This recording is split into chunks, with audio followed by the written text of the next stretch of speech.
Est-ce que vous pouvez me faire un test de vigilance? Oh, bien sûr. Il faut juste que je le trouve. Oh, bravo, Ashton, c'est magnifique. Moi aussi, j'ai réussi. Oh là là là là là là, putain, on est... Très vigilant. On n'est pas, en fait, on n'est pas serein, en fait. Je pense qu'on se parle pas du tout. On est tous aux aguets. Là, on entendrait une mouche voler. Vous avez, c'est ça. Là, c'est coup d'œil à gauche, coup d'œil à droite. Et au détour d'un chemin, alors que, en fin de compte, vous ne voyez plus le camp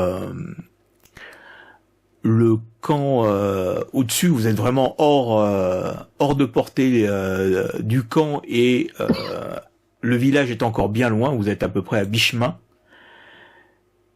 Ça fait déjà plusieurs minutes que vous avez l'impression d'être observé, qu'on vous suivait. Alors, de temps en temps, vous tourniez la tête, mais il y avait rien du tout. Et là, au détour, vous passez une petite butte, et en arrivant de l'autre côté de la butte, votre regard se glace. Devant vous, il y a un être tout blanc qui vous fait face. Un être avec la lueur fantomatique du brouillard, vous avez l'impression de voir un fantôme. Ah, je me fige. Je mets la main à mon... Est-ce que vous pouvez faire un test de santé mentale? Et voilà. Test de quoi? Ça c'est pas un test. Santé mentale. Santé mentale. Non, je veux pas. Oui. C'est comment c'est pas bon là, c'est pas bon du tout. Ah, c'est pas bon du tout. Oh là là là, tout le monde est... On a été très vigilants, mais voilà quoi. Monsieur Einstein, qu'est-ce qu'il faut faire là? Je sais pas, c'est quoi ce machin blanc? Moi, ce que je fais du coup, comme je lève les mains, comme quoi, presque en disant... Je sais plus si j'ai mon arme. Je suis inoffensif, quoi. Pas taper. Pas taper. Je me souviens plus si j'avais pris mon arme, en fait, à la base. Là, je crois que je suis même pas capable de sortir mon arme. Là, je suis tétanisé. Mais réagissez, qu'est-ce que... Et l'être, c'est Franchement, là. C'est moi, je m'adresse à l'être et je fais, mais qui êtes-vous? mais c'est un fantôme. Qui êtes-vous? Et j'essaie vous voyez un fantôme devant vous? Non, je vois une chose blanche. Vous perdez 2 points de santé mentale. Oh mon Dieu. D'accord. Je vais devenir... Alors, c'est marche comment ça? Une fois votre stupeur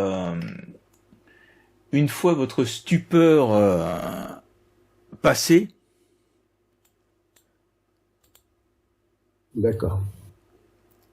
Vous vous rendez compte que la silhouette qui vous fait face est une silhouette humaine. Ah.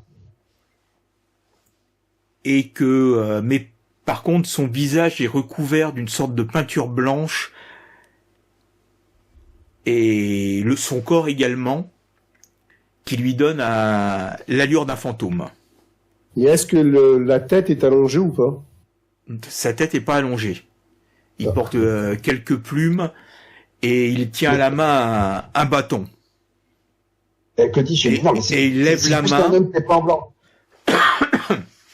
Essayez de communiquer avec lui, le professeur Thornton. C'est juste un homme qui est pas en blanc. M'a fait peur que dit si. Bon. Et là, j'essaie de communiquer avec le Quechua ou le... Mais tu vois qu'il il essaye de te parler en français, un peu en anglais. Moi, venir en paix, moi, être ami. Qu'est-ce que nous aussi amis. Ah oui, mais je parle en anglais moi. Nous aussi amis. Ah, mais il reconnaît les mots amis, voilà. Il y a juste Aston qui est derrière, qui lui a la main sur son colt et dit si l'autre emplumé fait le moindre mouvement, je lui balance une bastose dans le cigare, qu'il fasse pas le malin.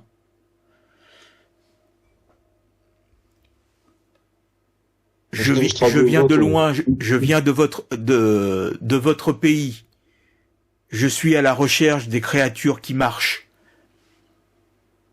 Créatures qui marchent. Oui, des créatures qui sont venues dans ce monde et qui n'y ont pas, qui n'y ont aucun droit. Je suis là pour les chasser. Je crois qu'on en a vu un. Vous parlez de ces êtres légèrement insectes et avec le crâne découvert. Oui, les migots. Ils sont maléfiques. Nous savons. Nous savons où est une caverne. Il y a une caverne et nous savons qu'il y a un portail où il y a des migots qui en sortent. Et je voudrais détruire cette caverne. Votre aide, mes précieux, c'est justement celle.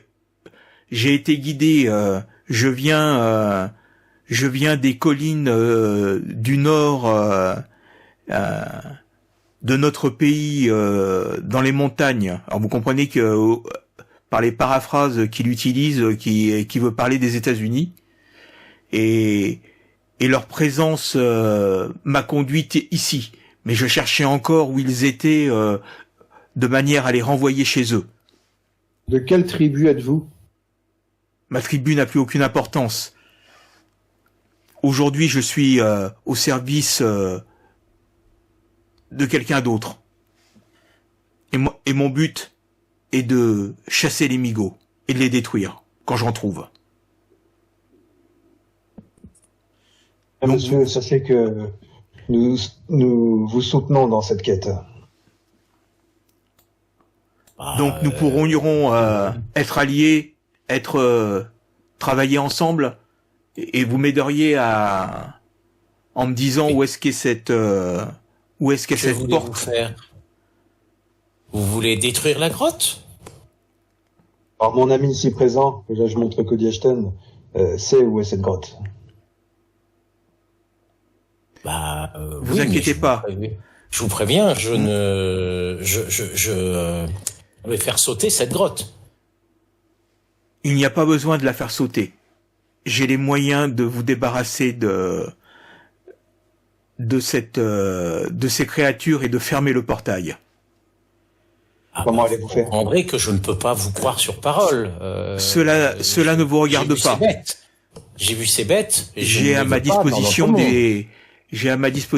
des puissances qui vous sont inconnues. Je me retourne vers Ashton et je lui fais est-ce qu'on va avec lui du coup ou est-ce qu'on lui dit le lieu? De quelle aide avez-vous besoin? Je n'ai pas du tout confiance en ce truc blanc là. Il m'inspire pas confiance. Monsieur Ashton, vous avez plus confiance en la bestiole que vous avez rencontrée? Non, j'ai plus confiance en mes bâtons de dynamite que je vais pouvoir utiliser. Mais je crois qu'on voyait dans ce monde-là. Je crois qu'avec cette personne, nous avons un ennemi commun, et il serait sage de l'écouter. Ce monsieur, je ne le connais pas, et je ne sais pas ce qu'il veut faire dans cette grotte. Et j'en sais suffisamment. Je suis désolé, mais je n'aime pas qu'on me trahisse derrière le dos. Donc. C'est bien pour ça que je dis qu'on l'accompagne jusqu'à là-bas. Et si jamais on voit qu'il manigance, on peut lui tirer dessus. Ou alors on lui dit rien. Je sais pas ce que vous voulez. De toute façon, rien ne nous empêche d'aller au village, et d'éventuellement nous prémunir en prenant quelques bâtons, et ensuite d'aller à la grotte. Ok. Et là, je m'adresse à lui, de quelle aide avez-vous besoin parce que vous m'indiquiez où est ce portail. Et éventuellement que vous m'aidiez à passer à proximité du camp. Il y a d'autres frères qui ne sont pas de ma tribu mais qui tournent autour du camp. Et j'ai l'impression que les blancs qui sont dans le camp tirent sur tout ce qu'ils ne connaissent pas. Ah, ils ont tué 2 de vos frères. C'est pas forcément mes frères, mais bon, voilà, ce sont des. Enfin, ils ont tué 2. Et je crains que voilà, j'ai essayé à plusieurs reprises de passer à proximité du camp, mais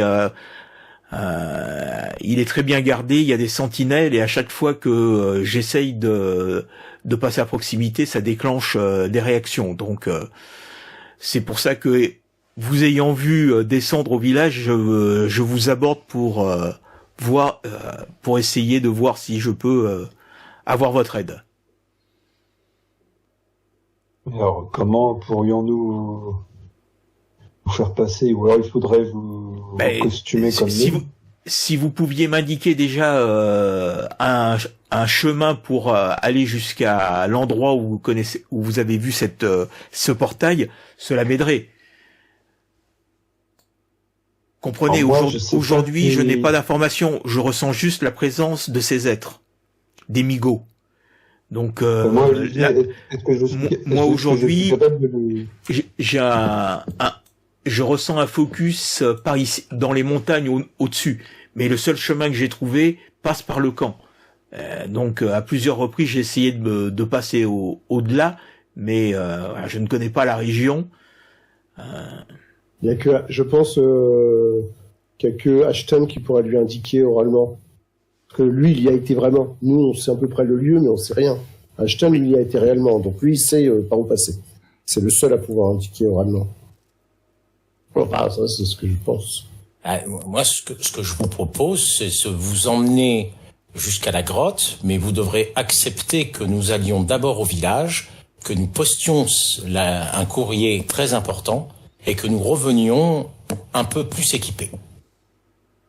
C'est à prendre, ou alors, dans ce cas, nous quittons en bons amis. Donc, là, on est d'accord qu'il est à peu près, vous êtes parti à midi, après avoir repris un petit encas, donc il est à peu près 15-16 heures. Donc, si vous arrivez au village, il va être 18h, 19h. Donc, si vous voulez remonter, ça ne sera que demain matin. À moins que vous vouliez refaire le voyage de nuit. Là, je vous parle entre vous, hein. Je le mêle pas à la conversation. C'est ce que vous. Olivier, le mieux, moi, je pense qu'il faut faire le voyage de nuit. Je peux savoir. Pour moi aussi, oui, si on veut. Et faire sauter cette fichue grotte une bonne fois pour toutes. En tout cas, si on la fait pas sauter, qu'est-ce qu'il y a ? Et si cette personne on va dire, est efficace, on la laisse régler le sujet. Mais si jamais elle se retourne contre nous, moi je fais tout sauter. Ok. Attends, je vais poser une question à Olivier. Oui.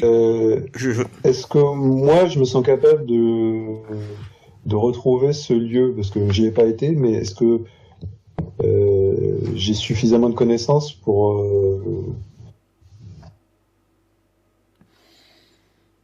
est-ce qu'il y a que Cody Ashton qui peut vraiment il y aurait que le Dr Young, Cody Ashton et puis O'Connor qui ont été. Cody Ashton pourrait te dire oui, alors, mais ça t'obligerait à repartir de l'endroit d'où ils sont partis, c'est-à-dire remonter au-dessus du camp et reprendre le chemin. Alors que Cody Ashton, comme il sait à peu près où c'est dans les montagnes, et j'allais dire encore 2 jours, faire un détour pour éviter, voilà, il reconnaît à peu près la cime des montagnes qu'il a eu au-dessus, donc il arriverait à se diriger, quoi. Mais pour toi, ça serait difficile. Ça serait très difficile, sachant qu'il n'y a jamais été. Donc là, du coup, je tente de convaincre Cody Ashton. Écoutez, c'est pas en nous. vous l'emmenez vers cette grotte, et nous faisons ce que nous avons à faire vers le village. Alors, Monsieur Thornton, professeur Thornton, vous mettez Ashton avec tout seul. Vous êtes vraiment sûr que c'est un ami? C'est le seul qui peut l'emmener. Oui, mais l'envoyer tout seul. Ouais, mais si on peut fermer ce portail avec leur connaissance, ça vaut le coup de prendre le risque. Mais ça, je comprends bien, mais moi, je suis plus d'avis de Ashton, c'est-à-dire on descend au village, on envoie la lettre, on prend de la dynamite, on reprend les... Comment ça s'appelle? On reprend les pellicules, on repart de nuit, ce qui est dangereux, soit, mais j'entends, on repart de nuit, on retrouve là-bas, et après, comme ça, le matin, on peut revenir au camp. Je sais que c'est un périple très compliqué, et que tout va pas se passer comme il faut, mais ça sera plus simple après d'expliquer, voilà, on revient avec, comment dirais-je, les pellicules, comme on l'a dit le lendemain. Voilà, et puis on leur explique, on a été obligé de rester au village parce que il y a eu, par exemple, je sais pas moi, un véhicule qui était sur la route et donc on a été obligé de rester au village pour la soirée. Moi, je suis un peu agacé. Vous voulez. Mais... Alors, dit l'homme. Acceptez-vous de m'aider? Oui, mais on va au village d'abord. On récupère des choses au village et on revient vous aider. Donc si je vous attends ici, vous reviendrez ce soir? Oui. Nous reviendrons ce soir. Et nous vous conduirons à la grotte. Alors, ça marche. Je vous attends. Bah. Et puis, le temps de dire ça, vous retournez, on y... Hop, il a disparu. Et putain, O'Brien, il s'est volatilisé. Ouais, mais oui, c'est assez suspect. Je suis un peu plus de votre avis, et puis vous laisser tout seul face à cet homme-là, ça me dérange un peu. Il vaut mieux quand même avoir quelques précautions. Oui, je comprends bien. Mais pourquoi, Dr. Thornton, vous n'avez pas voulu souscrire à notre idée? Et quand on discute en descendant. Ok. Oui, voilà. Mais je me retourne devant le professeur. Le professeur, même s'il est agacé, je lui dis mais professeur, vous vous rendez compte de ce que vous avez proposé?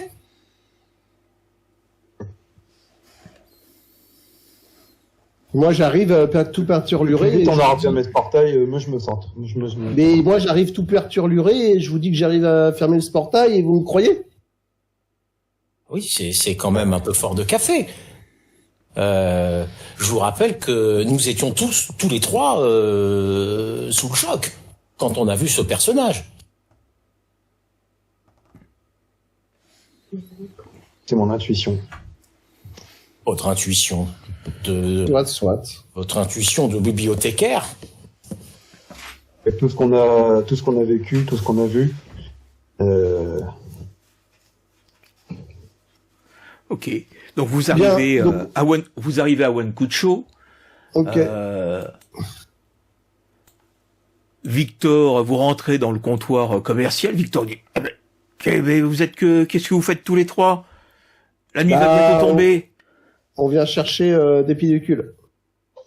Ah, c'est l'autre photographe fou qui a encore mitraillé comme un fou. Ah, ouais, bon. Et on aimerait bien aussi que vous envoyiez une lettre à Alfred. Voilà, je tends la lettre, écoutez, pas de souci, je la ferai partir, je la mettrai au courrier. Vous êtes vraiment bien aimable. Et si possible, vous pourrez demander à Alfred plus tard que personne regarde la lettre. On l'a pas cachetée? On n'a pas fait quelque chose sur la lettre? Si, pour moi, au camp, il y avait des enveloppes, du papier, vous avez... D'accord, on peut la cacheter maintenant, hein. Oui, c'était mais de toute façon, à ce que la lettre, elle soit vraiment avec un sceau, quelque chose comme ça, qui permette, de savoir si elle a été ouverte ou pas. C'est une jolie enveloppe avec l'enseigne de la NW, avec la marque de la NWI. Vous avez rédigé au nom. Alors, Voilà, vous avez mis à votre adresse, non pas Fondation Croft, mais vous avez une adresse... une boîte postale, une sorte de boîte postale, voilà, à Boston, où voilà, le courrier un peu délicat est reçu. C'est comme ça que Alfred reçoit notamment les bobines d'enregistrement de Paul Lemond, voilà, pour... D'accord. Voilà. Donc voilà, Boston, USA, et non, mais il n'y a pas de problème, dit Victor. Il y a le courrier qui passe régulièrement. Je la donne au postier, et puis il y a pas de problème. Bon, je vous promets pas que ça arrivera tout de suite, mais en général, on a réussi à s'échanger. En 2-3 semaines, il recevra le courrier. C'est parfait. Bon, bah là, je me retourne auprès du professeur Thornton. Je lui demande, mais vous êtes d'accord, là? On envoie la lettre. Et donc, c'était quand même quelque chose qu'il fallait faire. Oui. C'est pour ça que j'avais dit qu'on se séparait. Je vous demande, parce que parfois, je trouve vos réactions parfois un peu étranges. C'est juste qu'on aurait pu gagner du temps pour fermer ce portail, c'est tout. Bon. Donc vous passez la nuit ici. Donc Victor reprend. Donc vous passez la nuit ici. Non. On va retourner parce que Spencer fait des siennes si jamais il a pas ses pellicules demain, parce que demain il y a vous savez, c'est quand même un petit peu. Là, vous avez descendu, ça va vous prendre un petit moment pour remonter. Ouais, mais demain il y a des choses importantes à photographier. Et puis, est-ce que vous pourriez nous indiquer le magasin où on peut acheter un sac à dos et puis quelques bâtons d'explosifs? Non, mais non. Là, on avait dit qu'on était... Des explosifs? C'est pour le camp. On doit déblayer, parce que d'habitude, en général, quand ils ont besoin de matériel, ils m'envoient des hommes. Oui, mais là, comme on descendait, c'était l'occasion. Voilà, on est corvé. Non. Il y a pas de souci, mais bon, là, là, si vous repartez de nuit, moi, ça me plaît pas trop, parce que d'habitude, j'appelle Sancho, et puis avec un ou deux lamas, là, si vous allez porter la caisse à dos d'homme, vous allez souffrir. Tant pis, on s'y engage. On en a déjà parlé. C'est pas une bonne idée. Bah oui, nous en avons déjà parlé, monsieur le professeur. Oui, ça va compromettre notre présence ici. Mais... Monsieur Thornton, vous devriez discuter avec la femme de Victor. Parce qu'en fait, nous avons vu des indigènes avec des têtes un peu... Vous connaissez, Victor? Je comptais bien le faire, mais j'ai entendu parler de bâtons et ça m'a un peu diverti, vous voyez? Je comprends bien, mais... Des indigènes avec des têtes? Ouais, des têtes un peu allongées. Allongées. Oh, c'est pas courant. Les autochtones d'ici, dans le coup, on avait croisé dans le comptoir comme Sancho et tout ça, voilà, ils sont pas des têtes allongées. Ah, je sais que on m'a parlé justement de tribus un peu arriérées qui vivent dans les montagnes. Ça pourrait être cela peut-être parce que c'est vrai que les ouvriers du camp m'ont dit que de temps en temps il y avait des Indiens qui les attaquaient. À mon avis, c'est ceux-là, c'est... Oui. Mais bon, c'est des gens qui vivent dans les montagnes, on les côtoie pas, nous, hein. Ils viennent jamais se ravitailler ici. Il n'y a pas de légende sur eux? Votre femme, elle a pas des légendes sur eux? Il faudrait lui demander, hein. D'accord. Monsieur Thornton, donc, Victor se retourne, Manuela. Bien acquis. Et puis donc Manuela arrive, un peu surprise. Si Victor, qu'est pas ça? Je m'adresse à elle, je la salue poliment. Et alors, attends, juste Olivier, pour que je te dise la scène, enfin si je peux. Oui. Quand Thornton va discuter avec la femme de Victor, j'embarque Victor dans un coin avec Ashton et pour la caisse. Et pour la caisse, voilà. Comme ça, voilà. Comme ça, il nous dira pas, on va compromettre les machins, on va faire tout ça. Donc Stanton lui bascule rapidement en mode Quechua, voilà. Et donc tu lui parles les Indiens, donc elle t'explique que ce sont ces tribus qui vivent dans les montagnes, c'est des Wari, mais ils vivent de façon très reculée et que personne ne les aime ici, qui sont vraiment ils adorent des dieux anciens. Notamment des serpents, les dieux serpents, et voilà, personne les autochtones, les Quechua qui vivent par ici et qui sont des cultivateurs font tout leur possible pour les éviter, quoi. Mais ils vivent vraiment dans les montagnes tout au nord, au nord, voilà.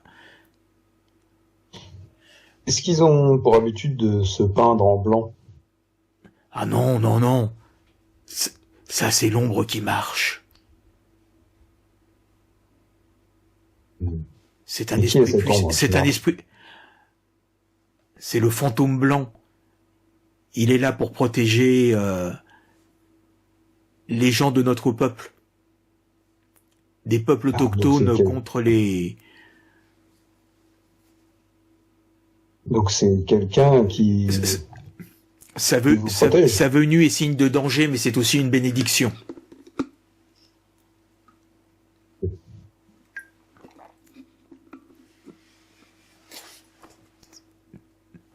Si vous le rencontrez, soyez prudent, mais écoutez ses paroles, car c'est un sage. Tu commences à te dire, oui, bon, ça va, l'altitude, tout ça, la coca... ça ramollit le cerveau, et voilà. C'est ce que tu penses intérieurement en te disant, bon, des racontards, des histoires, c'est très joli, et tu lui dis, mais vous l'avez déjà rencontré? Jamais.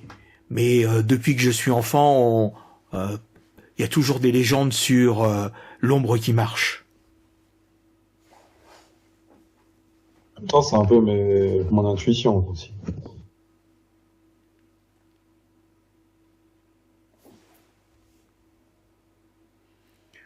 Ah bah donc du coup merci, c'est ce que. Et donc pendant ce temps-là, voilà, une fois que tu as terminé, tu vois Ashton qui revient avec un sac sur le côté, je vais dire une petite sacoche. Elle dit, voilà, on a fait les courses. J'ai récupéré les plaques pour Spencer. Il va être content, le patron, avec un grand sourire. Et derrière, t'as O'Brien avec un sac à dos. Qui se gratte les ongles. Pardon? Est-ce que je devine?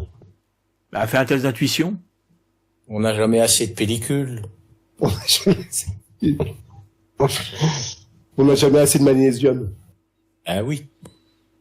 Oui. Oh, mais pourquoi il a deviné? Oh. Vous me prenez pour un idiot. Mais bon, allez, c'est pas comme ça, professeur, voyons. C'est juste une garantie. Voilà. Monsieur Thornton, professeur, allons-y. Ça va être un peu long, et la nuit, c'est compliqué. Donc, allez, partons. Alors, forcément, j'ai pris un peu de nourriture par Victor. Renoncer à ça. J'ai pris un peu de nourriture, Victor, je lui ai demandé un peu de nourriture. Si j'ai pu aussi, j'ai... Une petite bouteille. Je me suis réapprovisionné avec une petite bouteille. Oui. Et peut-être aussi un peu de, tu sais, comment ça s'appelle là? De la coca. D'accord. Pour l'altitude, où ça va mieux. Si ça va mieux l'altitude, j'en prends pas, sinon, voilà. Oui, bon. Là, je me retourne. T'en avais encore un petit stock que tu mâches de temps en temps, mais a priori, ça va bien. Je me retourne devant M. O'Brien et je lui dis, bon, cette fois-ci, on marche assez rapidement et on ne s'arrête pas pour faire la causette au serpent. Ok. Comment s'appelle déjà On va essayer. Victor. Bon, donc vous Comment repartez. s'appelle déjà la femme Attendez. Comment elle s'appelle la femme de Victor déjà? Manuela. Manuela. Alors là, je leur dis, écoutez, j'ai parlé avec Manuela. Et elle m'a dit que l'ombre blanche, je sais plus. L'ombre qui marche. Que c'était l'ombre qui marche, que nous avons croisé, parce que quand je lui ai parlé de la peinture blanche, elle m'a parlé de lui, que c'était un sage et qu'il fallait l'écouter. Et justement, il nous a dit qu'il avait les moyens de fermer ce portail. Donc, Alors, l'ombre. pitié, ne gâchez pas tout. Ne gâchez pas tout. Mais l'ombre qui marche, tout ça on le fait en marchant. Mais l'ombre qui marche, Manuela le connaît. Mais il nous a dit qu'il venait des États-Unis. Bah, elle l'a jamais vu, mais c'est des histoires, les légendes locales. Mais Ouais, vous parlez c'est- bien du même. C'est l'ombre qui marche, il a marché beaucoup. Ah, peut-être que c'est un type en blanc, mais je vous ai dit, c'est juste une précaution. On ne va pas voir si il nous trahit, mais on ne sait jamais. C'est tout. On va pas faire sauter la grotte si ce n'est pas nécessaire. D'accord. Vous me promettez, hein? Bah, bien sûr. Et professeur Thornton, je fais des signes derrière le dos là. Ayez confiance. Bon, bah, on regrimpe la nuit. On essaye d'être un peu plus Ça vaut ce que rapide. ça vaut, mais c'est une garantie. D'accord. Donc vous remontez. Faites un petit test d'athlétisme. Ça va Sans être problème, ça. Alors, athlétisme. l'athlétisme. Normalement, ça devrait passer. Putain, Ashton, ça va, Ashton. Ah bah, je suis motivé. Oh là là. Monsieur Thornton, vous suivez, vous êtes génial. Putain, mais c'est moi qui suis le plus. J'ai réussi, mais c'est moi qui suis le plus essoufflé, quoi. En fait, moi, je suis devant. T'as une caisse sur le dos, donc. C'est ça, mais. Thornton, Ah non, mais il est lui, motivé, Thornton. Bah, il est motivé, il veut revoir son ombre. Moi, je suis noire. devant et je fais, dépêchez-vous. C'est ça, en fait. Il faut la refermer, ce portail.